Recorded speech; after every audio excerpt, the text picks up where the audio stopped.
Next this evening, families living in rented accommodation across the capital have been contacting us about how excessive damp and mould is impacting their mental and physical health. A number of them say they're living in fear of the health implications, having developed asthma and other respiratory problems. Housing and health charities say their helplines are seeing an increase in calls from people who say they and their children's health has worsened. Well, last month, a coroner ruled the death of 2-year-old Awab Ishak from Rochdale was caused by prolonged exposure to mould. The Housing Ombudsman, who we'll be hearing from later, say they've had an increase in complaints about damp and mould. Aisha Baksh went to meet one family in South London. I put this there because there's draft comes all the time. It makes the place very cold. Even if you put heater, you can still feel the cold. Of course. When you get close to 2-year-old Jordan, you can hear him wheezing. Jordan has asthma, and his doctor says it may have been caused by the damp and mould in his home. All this, look, it's wet. The plugs, you cannot use any of the plugs here because it's wet. Jordan wasn't having any asthma issue until we moved in here, and in August, it started getting that. We went to the doctors and they said it's asthma, and that's where they prescribed the inhaler for Jordan. This was the bedroom he shared with his 2 young brothers until their mum Lawrencia moved their cots into another room, and she now sleeps there. When they were in that room, Jordan would be crying all night. He wouldn't even go to sleep. In the morning, it's the same way. The only time that he gets better is when we go for a walk.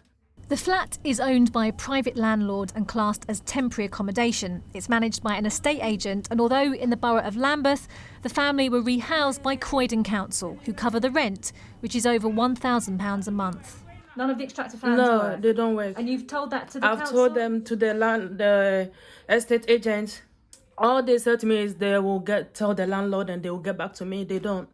Lawrencia says she's become more anxious since hearing about the death of Awab Ishak in Rochdale. He died of a respiratory condition caused by mould in his family home shortly after his 2nd birthday. I'm up all night looking at them, especially Jordan, because he gets bad at night. Sometimes he can't breathe, so I'm always by his cot, looking at him, praying that nothing bad happened to him.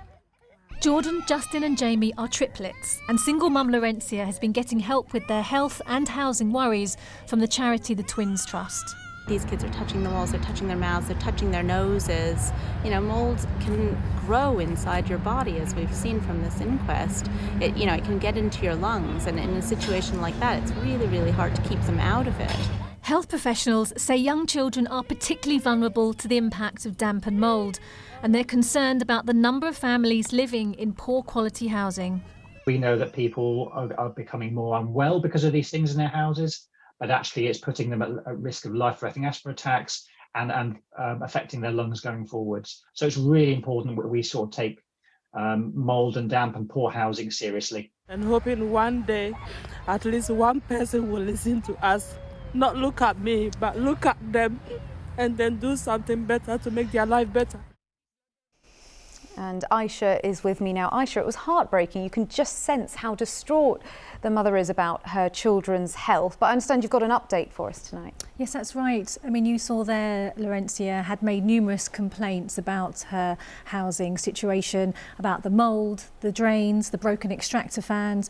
The patio doors, I saw for myself, couldn't be opened to provide necessary ventilation. And a few days ago, the kitchen sink overflowed. And that was when the estate agent finally went to visit and Croydon Council intervened and got involved. And this morning, following our inquiries, they told me that she and her boys will be moved out to alternative accommodation, to a new home, and they'll be making sure that the repairs in that property that you saw will be done before it's relet to any other families. And in fact, the council said that they'll be reviewing the processes of all their accommodation providers to make sure that reports are responded to swiftly and appropriately. We also spoke to the National Landlords Association, and they've said that it's important that local authorities do use their range of powers to tackle housing providers who fail to provide, in their words, fit and proper housing, and the enforcement is part of proposals that are being done to reform the private rented sector. Well, it's great that there's a good outcome for her, because you could just see how upsetting it was for her. But how widespread an issue is this at the moment, Aisha? Well, look, we're in the winter period and damp and mould do increase during this time. People maybe don't want to open their windows for the necessary ventilation or heat their homes, and the cost of living is playing, sadly, a role in that. The coroner said that all too often lifestyles, though, are to blame. We're getting contacted by many families.